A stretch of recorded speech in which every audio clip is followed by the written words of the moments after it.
നിങ്ങൾ അറിയില്ലേ താമരശ്ശേരി ചുരം? താമരശ്ശേരി ചുരം നമ്മള് താമരശ്ശേരി ചുരന്ന് പിന്നെ അറിയില്ലേ?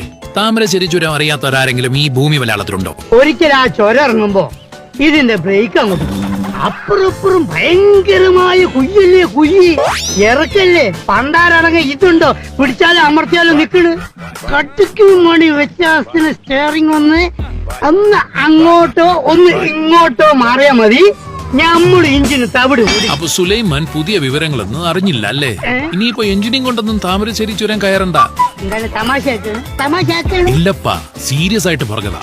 സംസ്ഥാനത്തിന്റെ സ്വപ്ന പദ്ധതിയായ അനക്കാംപൊയിൽ, കല്ലാടി, മേപ്പാടി തുരങ്കപാത യാഥാർത്ഥ്യമാവുകയാണ്. കോഴിക്കോട്, വയനാട് ജില്ലകളെ തമ്മിൽ ബന്ധിപ്പിക്കുന്ന 8.2 കിലോമീറ്റർ തുരങ്കപാതയാണ് വരുന്നത്. താമരശ്ശേരി ചുരത്തിലെ ഗതാഗത കുരുക്കൊക്കെ ഇനി പഴങ്കഥ. കോഴിക്കോട് വയനാട് യാത്രയിൽ ലാഭിക്കുന്നത് 1.5 മണിക്കൂർ. സംസ്ഥാന പൊതുമരാമത്ത് വകുപ്പിന് കീഴിൽ വരുന്ന പദ്ധതിക്ക് കിഫ്ബിയാണ് ധനലഭ്യത ഉറപ്പുവരുത്തുന്നത്.